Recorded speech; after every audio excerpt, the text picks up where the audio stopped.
probably from 13, I was fist fighting him on the front lawn. And, he was getting away with me, punching me in the... he always used to punch me in the throat, so I soon learned to put my fucking chin down.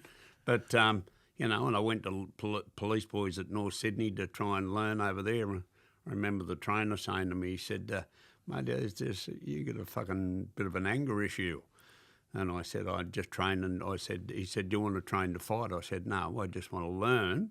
Hold me fucking hands up properly, I said, because I want to kick the shit out of me father. Yeah? And then I told him the story. Oh, you want to go over and kick his fucking head in himself. Your boxing trainer? Yeah. Is he still around now? No, I wouldn't know. Right. That was years ago. I was only 13 then. But then, so I'd go home and he'd think I was taught, and if he was bashing her, I'd say, get out the front, and we'd be out there and I'd be banging him.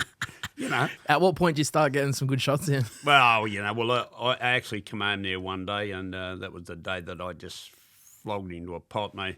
You got to remember, in between here and there, say 13 to 15, I ended up going into the boys' shelter in Albion Street, and I've only come out with this about 5 years ago, and I was raped.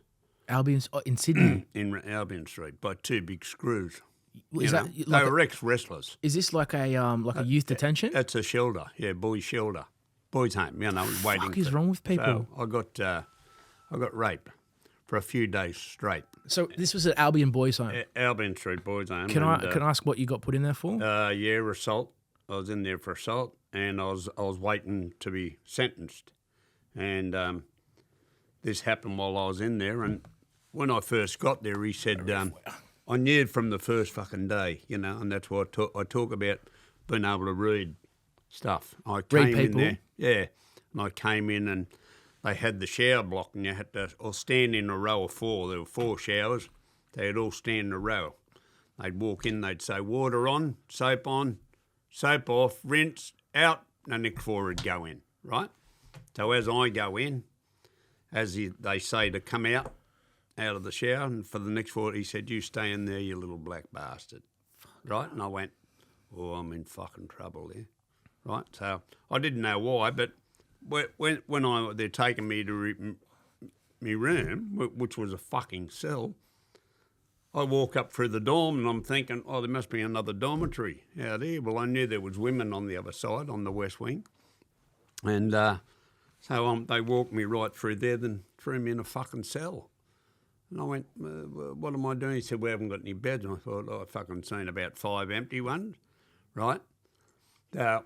I didn't know the situation, so anyway, but I fucking just knew there was something not right. Anyway, one night I was fucking pissing out the window because they wouldn't let me out for a piss. Right. Right? What expects so you to do? the window's about this high. It only goes up about that high, right? So, when you're a young bloke, you can piss like a fountain, right? So I got up on the end of the bed and I'm squirting it. I'm hoping that one of the screws is walking in downstairs or something. I'm pissing on his head. But anyway, they spring me. So they come in and give me a flogging. And after that, they came in, 2 of them. Now, I wouldn't even know who the other bloke was because they got me down on the fucking bed. And as I say, they were all ex-wrestlers. They were escort blokes that used to take everyone to the boys' homes by train and, and they were big motherfuckers. You were 13? And, I was fucking 15. 15. And they were, big fucking grown men. Anyway, they fucking locked me down and fucking and raped me. At the age of 15? Yeah. And there was one you didn't know. So I went from the bloke that would do that, every day of the week, punch on with you, rip your fucking head off, to a bloke who just wanted to fucking kill you. Yeah. Right? So that made me as angry as fuck. So I waited for them for 2 weeks. They never came. Right? I waited on different shifts. I watched them to walk in, walk out. They must have pissed them off over it because I know they got into, someone stopped them one night and that's what fucked it. So you reckon they were doing it to everybody? They were doing it to a few there, yeah. There's a few that have sued them. Right. I've actually sued the state myself.